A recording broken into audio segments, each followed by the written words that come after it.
guys, very good evening. Welcome to Academic Platform. I'm Megha Tiwari and I hope सभी बच्चे बहुत healthy हैं, घर में सेफ हैं, सिक्योर हैं पूरी तरीके से। अपना ध्यान रखिए अच्छे से, बिकॉज टाइम ऐसा आया है, ये टाइम पीरियड ऐसा है पेंडेमिक का जिसमें सभी लोगों को खुद का ध्यान रखिए, घर में सबका ध्यान रखिए, ठीक है। मन लगा के पढ़ाई करिए, सभी एक्टिविटीज के साथ जुड़े रहिए, अच्छी अच्छी जो को करिकुलर एक्टिविटीज है घर में एंजॉय करो, साथ के साथ फैमिली के साथ ज़्यादा से ज़्यादा टाइम स्पेंड करो ताकि कुछ नेगेटिव चीज़ों से आप दूर रहो। तो गाइस बहुत सारे कमेंट्स आ रहे थे, कुछ स्टूडेंट्स की डिमांड थी कि मैम आप लोग बीकॉम फाइनल ईयर की जो इकोनॉमिक्स है उसमें सिर्फ 4 वीडियोस ही अब तक अपलोड हुई है। सॉरी, काफ़ी टाइम बाद आज हम लोगों ने फिर से मैं आपके साथ एक वीडियो लेकर आई हूँ। ये this is for BA final year students and BCom final year students, subject economics, and this is the part 5 guys. यहाँ हम लोग बेसिकली जिस टॉपिक के ऊपर आज बात करने वाले हैं that is economic planning in India, issues and objective, जो कि आपका चैप्टर 5 है, ठीक है। आपने देखा होगा फाइनल ईयर के सिलेबस में, ठीक है, चाहे वो बच्चे बीकॉम फाइनल ईयर के बच्चे हो या बीए फाइनल ईयर के स्टूडेंट्स हो, ठीक है। आप लोगों का जो चैप्टर 5 है that is economic planning in India, issues and objectives. आज हमारा ये टॉपिक है, इस टॉपिक के ऊपर हम लोग बात करने वाले हैं, इस टॉपिक पे हम लोग डिस्कस करने वाले हैं। बहुत ध्यान से आपको समझना है, सभी कॉन्सेप्ट्स के बारे में हम लोग बात करेंगे, ठीक है। जो बच्चों ने पहले की वीडियोस मिस की है आप लोग please part 1, 2, 3, 4 step by step करके आप इसको पूरा अपना सिलेबस कवर कर लो जितनी जल्दी हो सके। एंड किसी भी तरह की कोई भी क्वेरी हो रही है तो मैं आप लोगों से यहाँ पे अपना नंबर भी बेसिकली शेयर करना चाहती हूँ, 8375056347। This is my contact number guys. अगर प्रॉब्लम हो रही है 8375056347, this is my contact number. किसी को भी प्रॉब्लम हो रही है, कोई कॉन्सेप्ट समझ नहीं आ रहा, देन आप फ्रीली मेरे से जुड़ सकते हैं। हमारा टेलीग्राम चैनल भी है जिसका लिंक आपको डिस्क्रिप्शन बॉक्स में मिल जाएगा। आप टेलीग्राम चैनल पे आइए, एकेडमिक प्लेटफॉर्म से आप जुड़ सकते हैं, किसी भी तरह की क्वेरी आप लेकर मुझसे रिजॉल्व कर सकते हैं। ओके गाइस, तो अगर आप लोगों को ये वीडियो पसंद आएगी तो मेरी रिक्वेस्ट है सभी स्टूडेंट से कि आप लोग लाइक करिए, चैनल सब्सक्राइब करें एंड सभी स्टूडेंट्स में, अपने आसपास, अपने फ्रेंड्स में ये ऐसी यूजफुल वीडियोस को आप शेयर करिए ताकि सब तक हम लोग रीच कर पाए। ओके गाइस, तो आज हम लोग जो बात करने वाले हैं economic planning in India, issues and objectives, इस टॉपिक के ऊपर आज हमारा डिस्कशन है, राइट। तो आज के टॉपिक में हम लोग बात करेंगे what are the main objectives of economic planning in India. Guys, अगर हम अपनी इंडियन इकोनॉमी की बात करें, राइट, अगर हम अपनी इंडियन इकोनॉमी की बात करें तो हमें पता है अच्छे से कि अराउंड 70% जो पार्ट है हमारे देश का वो सिर्फ और सिर्फ एग्रीकल्चर सेक्टर से जुड़ा हुआ है।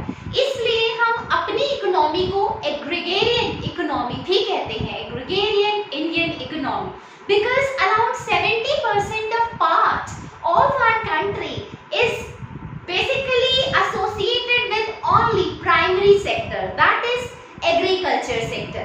अगर हम बात करें करीब 20% जो हिस्सा है वो सेकेंडरी सेक्टर से जुड़ा हुआ है, that is manufacturing sector, and उसमें से जो रह जाता है बहुत कम रेशो में, बहुत कम परसेंटेज का जो हमारा पार्ट है वो सर्विस सेक्टर से जुड़ा हुआ है, जिसे हम टर्शरी सेक्टर कहते हैं, जिसके अंदर बैंकिंग, फाइनेंस, ट्रांसपोर्टेशन, कम्युनिकेशन, ये सब चीजें कवर होती है इन सर्विस सेक्टर। तो गाइस, आज के टॉपिक में हम लोग जो डिस्कस करने वाले हैं दैट इज कि इकोनॉमिक प्लानिंग के मेन ऑब्जेक्टिव्स क्या थे। गाइस, हम सब लोगों को अच्छे से पता है कि हमारा जो देश है, हमारी जो कंट्री है, it is still a developing country, but सवाल ये उठता है कि when it will be develop, आखिर हमारा देश कब डेवलप होगा, ठीक है। एंड आज के टाइम में हमारी जो कंट्री है it is still a developing country. क्यों? बिकॉज इसके पीछे बहुत सारे रीजंस हैं जिसके बारे में मैंने आपको लास्ट की फ्यू वीडियोस में भी ये चीजें पॉवर्टी बहुत ज्यादा है, अनएम्प्लॉयमेंट एक मेजर प्रॉब्लम है जो कि जिससे लोग सफर कर रहे हैं, राइट। अनएम्प्लॉयमेंट, लोग मतलब चाहते हैं कि उनके पास जॉब हो बट स्टिल पीपल, उन लोगों के पास जॉब नहीं है, ठीक है। पॉवर्टी है, अनएम्प्लॉयमेंट है, ठीक है। लैक ऑफ मैनेजमेंट सिस्टम, हमारे पास रिसोर्सेज है, हमारे पास बिजनेस है, पर हमें मैनेज करना नहीं आता, ठीक से मैनेज नहीं करना आता। तो this is the thing guys कि people are migrating from rural areas to urban areas. गांव से लोग शहर की तरफ आ रहे हैं in search of job opportunities. But what about the rural areas? हमें फोकस करना जरूरी है अपने रूरल एरियाज की तरफ, तभी तो हम अपनी पूरी कंट्री की एक बैलेंस ग्रोथ कर पाएंगे। तो गाइस आज का जो टॉपिक है कुछ इसी से रिलेटेड है कि what are the main objectives of economic planning in India. अगर हमें इंडियन इकोनॉमी के अंदर प्रॉपर चीजों को प्लान करना है, कुछ सेट टारगेट्स को अचीव करने के लिए, तो किन चीजों के ऊपर ध्यान देना बहुत ज्यादा जरूरी है, कौन कौन से ऐसे मेजर ऑब्जेक्टिव्स रह चुके हैं जिसकी वजह से हम अपनी इकोनॉमिक प्लानिंग के ऊपर फोकस करेंगे, अपने देश पे फोकस करेंगे। तो गाइस देखो, हमारे जो मेन ऑब्जेक्टिव्स थे इंडियन इकोनॉमी की डेवलपमेंट के लिए, उसके कुछ पॉइंट्स मैं आज आप लोगों के साथ डिस्कस करना चाहती हूँ। ध्यान से समझना और कॉन्सेप्ट क्लैरिटी पे ज्यादा ध्यान देना। गाइस सबसे पहला पॉइंट है achieving high growth rate. Guys यहाँ पर हमारा फोकस रहा है कि हमें किस तरीके से एक हाई ग्रोथ रेट को अचीव करना है, और हाई ग्रोथ रेट को अचीव करने के लिए यानी अपने ही देश की ग्रोथ के लिए, एक्सपेंशन के लिए यहाँ जरूरी है कि हम ध्यान दें, एम्प्लॉयमेंट लोगों तक पहुंचाएं, पॉवर्टी को इरेडिकेट करें अपनी कंट्री के साथ। आज के टाइम में अगर हमारी पर कैपिटा इनकम इंक्रीज हो जाए, सपोज अगर आपके घर में 10 लोग हैं, जॉइंट फैमिली है, या आप 4 लोगों का परिवार है, 6 लोगों का परिवार है, या एक प्रॉपर जॉइंट फैमिली है, और अगर उनकी पर कैपिटा इनकम धीरे धीरे इंक्रीज हो रही है, मतलब सभी लोग कहीं ना कहीं घर के काम में भी एंगेज है एंड साथ के साथ बाहर किसी बिजनेस से जुड़े हुए हैं, जॉब से जुड़े हुए हैं, तो दिस इज द थिंग कि इससे हमारी जो पर कैपिटा इनकम है वो इंक्रीज होती है।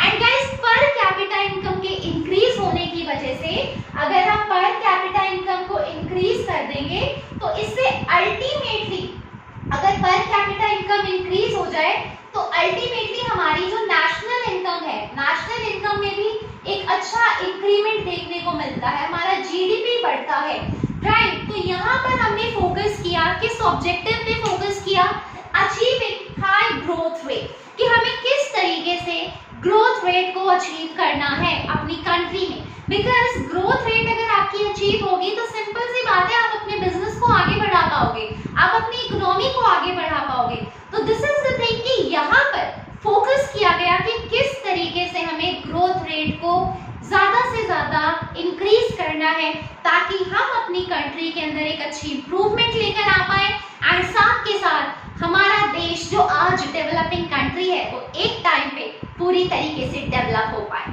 राइट। एक अच्छा इंफ्रास्ट्रक्चर हो हमारे देश में, अच्छा ही बिजनेस हो, बिजनेस की वजह से भी हमारी कंट्री बढ़ती है, एक अच्छा इंफ्रास्ट्रक्चर है उससे भी बढ़ती है, ठीक है। अगर हम पॉवर्टी को हटा दें, अच्छी अच्छी एम्प्लॉयमेंट अपॉर्चुनिटीज रेज करें, तो ये बहुत सारे रीजन होते हैं ग्रोथ रेट को अचीव करने के।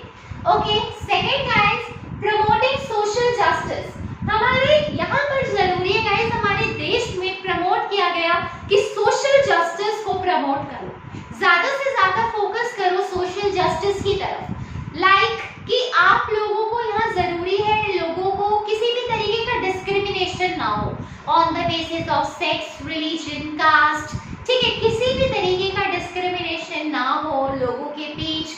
जैसे आप देखते हो कि आज के वक्त में भी लोग बेसिकली, लोगों का बैकग्राउंड क्या है, उनका रिलीजन क्या है, ठीक है, उनकी कास्ट क्या है, इन चीजों के ऊपर ध्यान देके कहीं ना कहीं डिस्क्रिमिनेशन बढ़ाने की कोशिश करते हैं। पर गाइस अगर इस तरीके का डिस्क्रिमिनेशन हम बढ़ाते रहेंगे तो ना ही हमारे बिजनेस सेक्टर्स बढ़ेंगे, ना ही हमारे बिजनेस सेक्टर्स इंप्रूव होंगे, एंड साथ के साथ अल्टीमेटली हमारी इकोनॉमी डाउन ही होगी। तो माइंड थोड़ा सा शार्प करो, मतलब कहीं ना कहीं खुल के सोचो हमें किस तरीके से ये जो सोशल जस्टिस है इसको प्रमोट करना है ताकि सभी लोगों के बीच में इक्वालिटी बनी रहे, किसी भी तरीके का डिस्क्रिमिनेशन ना हो on the basis of religion, caste, background, their attitude. सब लोगों को इक्वल समझ के आगे बढ़ने की बहुत ज्यादा जरूरत है। इन चीजों के ऊपर ध्यान देना, कोऑपरेशन करो, ठीक है, कोऑपरेशन करो, use we in place of I, कि हम सब लोग मिलकर हम सभी लोगों को मिलकर एक देश को आगे बढ़ा दें। तो इन चीजों के ऊपर ध्यान देना बहुत जरूरी था। Guys, third is achieving self reliance. India में फोकस किया गया सेल्फ रिलायंस को अचीव करने के लिए। सेल्फ रिलायंस का मतलब है कि कहीं ना कहीं आप दूसरों के ऊपर डिपेंडेंट मत रहो, इंडिपेंडेंट हो, अपने ऊपर फोकस करो। देश अगर अपनी कहीं ना कहीं प्रगति करेंगे, अगर हमारा ही देश कहीं ना कहीं प्रोग्रेस करेगा तो इससे कहीं ना कहीं मतलब आपको दूसरे के ऊपर डिपेंड नहीं होना, आपको इंडिपेंडेंसी बढ़ानी है, सेल्फ रिलायंस बनना है, अपने आप के ऊपर, मतलब खुद आपका देश बाकी लोगों को चलाए। दूसरे देशों के ऊपर अगर डिपेंडेंट रहोगे तो प्रॉब्लम्स आएंगी। तो यहाँ पर फोकस किया गया था सेल्फ रिलायंस बनाने को, अपनी कंट्री को, ताकि हर तरीके से आपके पास अच्छे रिसोर्सेज हो और आप लोगों को अप्रोच करो। लोग आपको अप्रोच ना करेंगे, आप लोगों को अप्रोच करो, तब हमारा देश डेवलप कहलाएगा। ठीक है, तो सेल्फ रिलायंस का बनने का बेसिकली यहाँ पे कॉन्सेप्ट ये है कि हमारी जो कंट्री है वो बाकी जो डेवलप्ड कंट्रीज हैं उनके साथ कोलैबोरेट होके तो काम कर रही है। दिस इज गुड कि यहाँ पर ग्लोबलाइजेशन को प्रमोट किया जाता है। India is integrating with the other countries. This is very good phenomena, जो कि लिबरलाइजेशन, प्राइवेटाइजेशन, ग्लोबलाइजेशन जो कि 1 जुलाई 1991 को इंट्रोड्यूस किया गया था, तो वहां पे एक बहुत ड्रास्टिक चेंज देखने को मिला था कि ग्लोबलाइजेशन पे फोकस किया गया, लिबरलाइजेशन पे फोकस किया गया, प्राइवेटाइजेशन पे फोकस किया। ठीक है, इसकी लास्ट वीडियो मैंने अपलोड की थी, बहुत इंपॉर्टेंट टॉपिक था ये आप लोगों के लिए और कॉम्पिटिटिव एग्जाम्स के लिए भी, कि ग्लोबलाइजेशन का कॉन्सेप्ट था कि यहाँ फोकस किया गया था इंडिया को इंटीग्रेट करना पूरे वर्ल्ड के साथ और बिजनेस को आगे बढ़ाना। तो गाइस, यहाँ पर हम लोगों का क्या फोकस है कि हमें सेल्फ रिलायंस बनना है। नो डाउट कि हम कोलैबोरेट करके काम कर रहे हैं, बाहर की टेक्नोलॉजी हमारे देश में आ रही है, हमारी बाहर जा रही है, पर सेल्फ रिलायंस बनो, दूसरों के ऊपर ना डिपेंड होकर खुद के लिए स्टैंड लेना सीखो, तब हमारी कंट्री डेवलप कहलाएगी। Guys, next is reducing population growth rate. Guys, population एक बहुत बड़ा फैक्टर रहा है जिसकी वजह से कई तरह की प्रॉब्लम्स अराइज हुई है हमारी कंट्री में। तो यहाँ पे फोकस किया गया कि पॉपुलेशन को रोको, पॉपुलेशन जो भी हमारी कंट्री की पॉपुलेशन है उनको एंगेज करो, उन्हीं लोगों को एंगेज करने की कोशिश करो कि उनको एक अच्छी लाइफस्टाइल जिए, एक अच्छा लाइफस्टाइल जिए, साथ के साथ एक अच्छी जॉब हो उनके पास, अच्छे बिजनेस से जुड़े हो, ताकि इससे पर कैपिटा इनकम हमारी इंक्रीज हो। बिकॉज पर कैपिटा इनकम अगर इंक्रीज होगी तो अल्टीमेटली हमारी जो नेशनल इनकम है वो भी रेज होगी, हमारा जीडीपी इंक्रीज होगा। तो गाइस, इस पॉइंट में हमने फोकस किया कि पॉपुलेशन ग्रोथ रेट को रोकने की कोशिश करो, रिड्यूस करने की कोशिश करो। बिकॉज अगर हर घर प्लान करने लगेगा कि हमें सिर्फ इतनी ही पॉपुलेशन रखनी है, तो सिंपल सी बात है उससे हमारा पूरा देश, पूरी कंट्री को हम डेवलप करने में एक अपना कहीं ना कहीं कंट्रीब्यूशन दे सकते हैं, जो कि बहुत ज्यादा जरूरी है। बिकॉज इस पॉपुलेशन की वजह से बहुत सारी मेजर प्रॉब्लम्स जो है वो अराइज होती है, जैसे पॉवर्टी, अनएम्प्लॉयमेंट। ठीक है, जरूरत से ज्यादा लोग हो जाते हैं मार्केट के अंदर, तो भाई इतनी तो जॉब ही नहीं है कि हम लोगों को जॉब कहाँ से प्रोवाइड कराएंगे, इतने रिसोर्सेज ही नहीं है तो लोगों के पास रिसोर्सेज कैसे पहुंचेंगे। तो guys, this is the very biggest problem. तो इस पे फोकस करना बहुत ज्यादा जरूरी है कि पॉपुलेशन ग्रोथ को रिड्यूस किया जाए। And last is guys expanding employment opportunities. ज्यादा से ज्यादा एम्प्लॉयमेंट अपॉर्चुनिटीज को रेज करो। एम्प्लॉयमेंट अपॉर्चुनिटीज को रेज करने का मतलब है कि हमें फोकस करना चाहिए कि जैसे सपोज मान लो हमारी कंट्री है, अगर हम एम्प्लॉयमेंट अपॉर्चुनिटीज रेज करेंगे उस जगह पे जहाँ पे वाकई एम्प्लॉयमेंट की जरूरत है, जहाँ पे वाकई एक्चुअली में एम्प्लॉयमेंट की जरूरत है, जैसे सपोज मान लो रूरल एरियाज है, वहाँ के लोग माइग्रेट माइग्रेट करते रहते हैं अर्बन एरियाज की तरफ, वहाँ के लोग माइग्रेट करते रहते हैं अर्बन एरियाज की तरफ इन सर्च ऑफ जॉब अपॉर्चुनिटीज। तो गाइस यहाँ पे फोकस हमें करना चाहिए कि हमें अपनी एम्प्लॉयमेंट अपॉर्चुनिटीज को कैसे रेज करना है ताकि लोगों तक जॉब्स पहुंचे, ताकि लोग अपनी बेसिक साइकोलॉजिकल नीड्स को फुलफिल कर पाए, एटलीस्ट इतना तो पैसा वो अर्न कर पाए जिसकी वजह से उनकी जो day to day basic necessities है उसके ऊपर किसी भी तरीके का इफेक्ट ना पड़े। फूड, क्लोथ, शेल्टर ये हर घर में प्रोवाइड हो, और ये तभी प्रोवाइड होगा जब लोग एंगेज होंगे किसी ना किसी काम में। छोटे छोटे स्केल पे बिजनेस स्टार्ट करो, रूरल एरियाज तक पहुंचाओ जहां पे लोगों को एक्चुअली में एम्प्लॉयमेंट की जरूरत है। तो this is the thing guys, अगर हम इन चीजों के ऊपर ध्यान देंगे, एम्प्लॉयमेंट अपॉर्चुनिटीज को रेज करना, पॉवर्टी को इरेडिकेट करना, पॉपुलेशन ग्रोथ रेट को डिक्लाइन करना, एक अच्छा मैनेजमेंट सिस्टम बढ़ाना, तो अगर इन चीजों पे हमारा देश ध्यान दे, अच्छे से फोकस करे, तो सिंपल सी बात है, एक ना एक दिन हम अपनी कंट्री को कह सकते हैं yes India is a developed country. तो guys this is the thing, here we need to focus on various kinds of aspects. तो नेक्स्ट टॉपिक हम लोग करने वाले हैं, ये मेन ऑब्जेक्टिव्स थे इकोनॉमिक प्लानिंग के, जिसके ऊपर फोकस किया करना बहुत ज्यादा जरूरी था, बिकॉज ये कुछ ऐसे पॉइंट्स थे जिसकी वजह से ये हम अपने देश को आगे बढ़ा सकते हैं। तो बहुत ज्यादा इंपॉर्टेंट टॉपिक है ये, एग्जामिनेशन पॉइंट ऑफ व्यू से बहुत क्लियर कट क्वेश्चन आएगा कि कौन कौन से ऐसे मेजर ऑब्जेक्टिव्स थे जहां पे ध्यान दिया गया इकोनॉमिक प्लानिंग के लिए। Then you can write down these things, and apart from that guys you can write down also कि इंफ्रास्ट्रक्चर पे भी फोकस किया गया।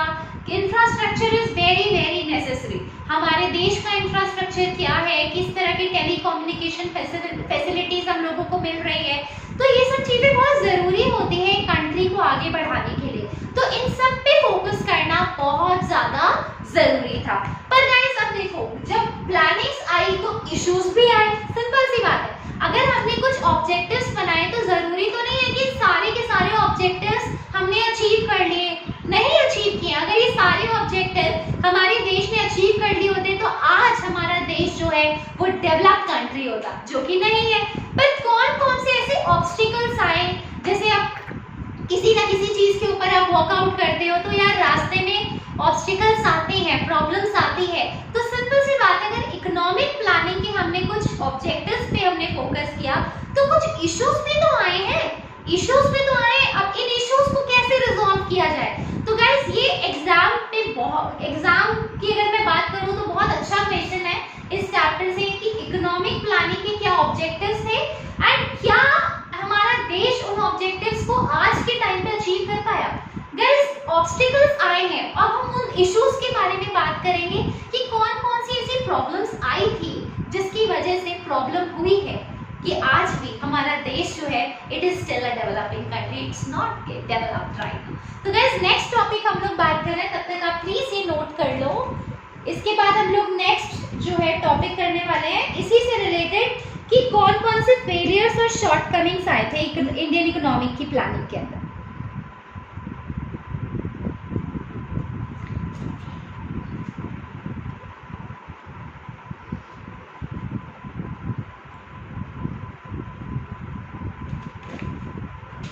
गाइस देखो, इनइक्वालिटी जो हमारे प्रॉब्लम्स आई थी वो ये थी बेसिकली, जो हमारी प्रॉब्लम्स आई थी वो क्या क्या थी बेसिकली, कुछ शॉर्टकमिंग्स थी, कुछ शॉर्टकमिंग्स थे, कुछ फेलियर्स थे। वो क्या क्या थे बेसिकली, कुछ शॉर्टकमिंग्स और कुछ फेलियर्स थे, वो क्या क्या थे बेसिकली, इसके ऊपर ध्यान देना बहुत ज्यादा जरूरी है।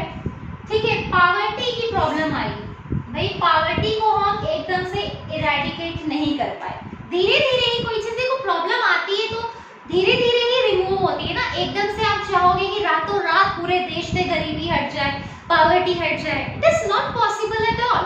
तो गाइस ये जो फेलियर रहा पावर्टी का रहा, ठीक है, पावर्टी, गरीबी बढ़ती रही, पावर्टी बहुत ज्यादा बढ़ा, और इसके पीछे क्या रीजन था कि पॉपुलेशन ग्रोथ भी बढ़ती रही। ठीक है, सिंपल सी बात है, पॉपुलेशन ग्रोथ रेट अगर लगातार इंक्रीज होती रहेगी, पॉपुलेशन ग्रोथ रेट अगर लगातार इंक्रीज होती रहेगी तो अल्टीमेटली इससे पॉवर्टी इंक्रीज होगी, क्योंकि पॉपुलेशन बढ़ने का मतलब है कहीं अनएम्प्लॉयमेंट का भी इंक्रीज होना।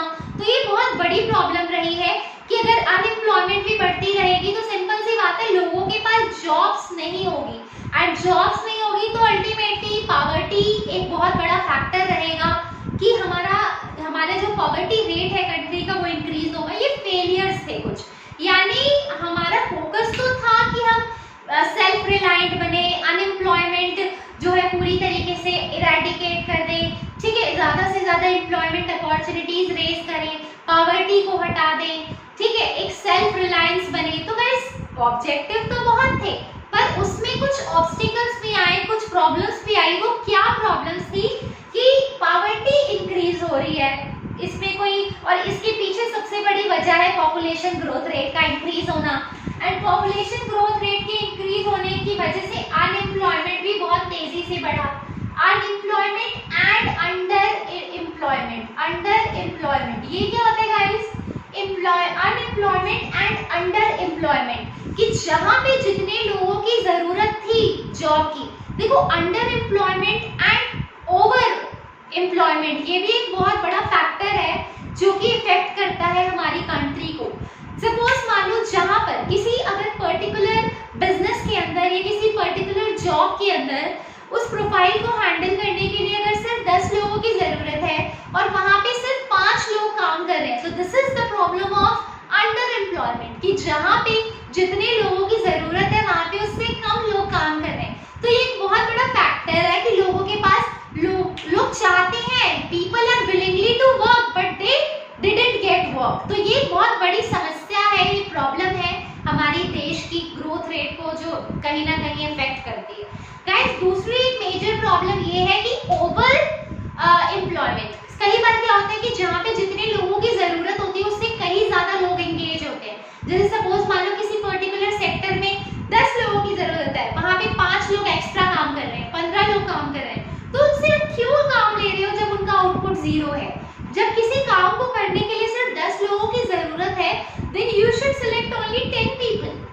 Why are you selecting 15 or 20 people? Because their output is 0.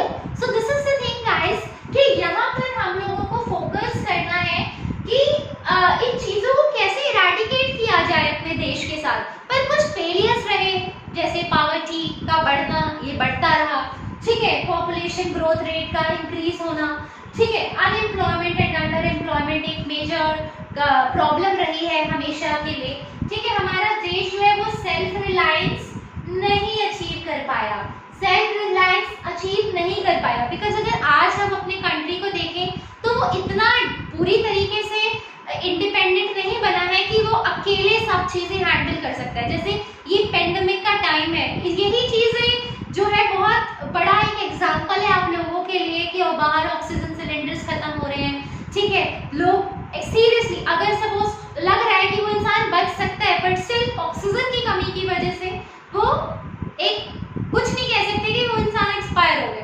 This is the thing guys कि due to the reason of still people, still हमारा देश जो है वो बाहर की कंट्री में अभी पूरी तरीके से डिपेंडेंट है। अगर हमारे देश के पास भी आज बहुत अच्छी टेक्नोलॉजी होती, बहुत सारे रिसोर्सेज होते, तो माइट बी पॉसिबल कि इस तरह की दिक्कतें नहीं आती हमारे देश में, हमारी कंट्री में इस तरह की प्रॉब्लम्स नहीं आती। आज भी हम कहीं ना कहीं जिन प्रॉब्लम्स से सफ़र कर रहे हैं, अगर बहुत अच्छी टेक्नोलॉजी होती, बहुत ज़्यादा एडवांस टेक्नोलॉजी होती, तो इट माइट बी पॉसिबल कि जिन प्रॉब्लम्स को आज हम सफ़र कर रहे हैं, हमारा पूरा देश सफ़र कर रहा है, बाहर की कंट्रीज भी काफ़ी हद तक सफ़र कर रही है। तो गाइस इस तरह की प्रॉब्लम्स नहीं देखने को मिलती अगर हम अपनी टेक्नोलॉजी में इतना ज़्यादा सफिशिएंट होते तो guys this is the thing कि सेल्फ रिलायंस अभी तक हमारा देश अचीव नहीं किया है। आज भी हमारी कंट्री जो है वो डिपेंडेंट है बाहर की कंट्री के ऊपर, तो ये भी एक ऑब्स्टिकल रहा है, ठीक है। क्वालिटी ऑफ लाइफ, ठीक है, ऐसा नहीं आज भी अगर हम देखें कि क्वालिटी ऑफ लाइफ लोग मेंटेन कर रहे हैं, नो ऐसा नहीं है, ठीक है। बहुत सारे ऐसे लोग हैं, इनइक्वालिटी है आज भी हमारे देश में, आज भी हमारी कंट्री में बहुत सारे ऐसे रीजन्स हैं जहाँ पे लोग जो है भाई बॉयज ही आगे जाएंगे, अगर बाहर निकलना है तो वही जॉब करेंगे, गर्ल्स क्यों नहीं करेगी भाई, क्यों ऐसी मेंटालिटी रख रहे हो? तो ये जो इनइक्वालिटी है on the basis of sex, on the basis of religion, on the basis of caste, ठीक है, तो ये सब चीजों को हटाने की जरूरत है अपने देश से। इनइक्वालिटी को हटाओ, सोशल जस्टिस को अचीव करो।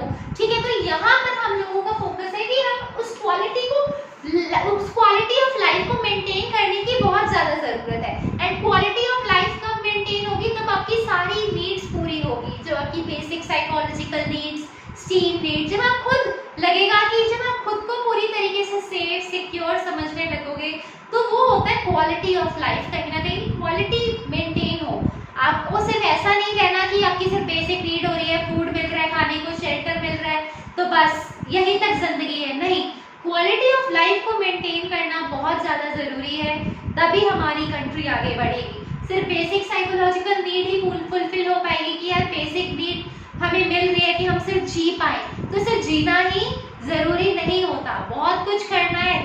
ठीक है, बहुत कुछ करना है, बहुत पढ़ना है, एजुकेशन चाहिए, इंफ्रास्ट्रक्चर चाहिए अच्छा, तभी तो हम अपने देश को आगे बढ़ा पाओगे। ठीक है, तो इन सब चीजों के ऊपर हमारा फोकस करना बहुत ज्यादा जरूरी है। और गाइस, अगर हम सोशल जस्टिस की बात करें तो ये भी अभी तक हमारा अचीव नहीं हुआ है। आज भी जो है बहुत ज्यादा हमारी कंट्री के अंदर डिस्क्रिमिनेशन है। जैसे मैंने अभी आपको बताया कि डिस्क्रिमिनेशन जो है एक बहुत बड़ा फैक्टर है कि यार ये लोग नहीं आगे बढ़ सकते, वो लोग आगे नहीं बढ़ सकते।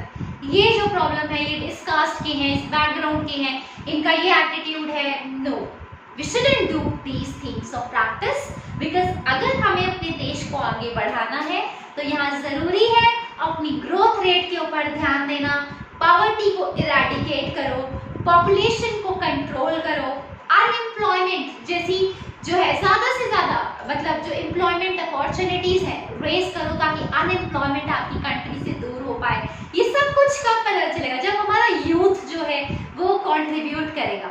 जब यूथ आगे बढ़ेगा तभी तो देश आगे बढ़ेगा। तो guys, this is the thing कि हमें बेसिकली गाइड करना चाहिए लोगों को कहीं ना कहीं अपनी कंट्री को आगे बढ़ाने के लिए। बिकॉज इकोनॉमिक्स क्या है, economics is the study of aggregate facts. Economics is basically related to the factual ideas. जहाँ पे एक बंदा अगर दूसरे मुल्क को तब तक सपोर्ट नहीं करेगा तब तक हमारी कंट्री आगे नहीं बढ़ पाएगी। तो guys, this is the thing, अच्छी एजुकेशन लो, अच्छी क्वालिटी, एक अच्छा स्टैंडर्ड लाइफ, अगर एक अच्छा स्टैंडर्ड मेंटेन करना चाहते हो लाइफ में, एक अच्छी क्वालिटी मेंटेन करना चाहते हो, सेल्फ रिलायंट बनना चाहते हो, इंडिपेंडेंट बनना चाहते हो, कभी किसी के ऊपर डिपेंड नहीं रहना, तो इन चीजों के ऊपर ध्यान देना जरूरी है। बिकॉज हर एक पर्सन जब ग्रो करेगा देश का, तभी तो हमारी इकोनॉमी अपग्रेड करेगी। So thank you so much guys, ये बहुत ज्यादा इंपॉर्टेंट टॉपिक मैंने आप लोगों को बताया, ठीक है, इस चैप्टर का। तो thanks a lot, I hope सबको बहुत अच्छे से क्लियर हुआ होगा। अगर फिर भी प्रॉब्लम आती है, कहीं पे भी कोई कॉन्सेप्ट आप समझना चाहते हो, ऑनलाइन क्लासेस लेना चाहते हैं, बिकॉज हम लोग जूम पे बेसिकली ज्यादा से ज्यादा एक्सप्लोर कर रहे हैं, हमारी पूरी टीम है, चाहे वो अकाउंट्स की हो, बिजनेस की हो, इकोनॉमिक्स की हो, मैथमेटिक्स की हो, पूरी टीम है हमारी। अगर आप लोग भी ऑनलाइन क्लासेस लेना चाहते हो तो आप मुझसे कांटेक्ट कर सकते हो। My number is 8375056347, that is 8375056347। Telegram channel का जो डिस्क्रिप्शन बॉक्स में आपको पूरी डिटेल मिल जाएगी। Thanks a lot for stay safe at home guys, and I hope आप सबको वीडियो बहुत अच्छी लगी है, आपको समझ आ रहे हैं टॉपिक, तो प्लीज इसे लाइक करना मत भूलिएगा एंड सब्सक्राइब करिए एंड शेयर करिए अपने फ्रेंड्स के साथ। Thanks a lot everyone.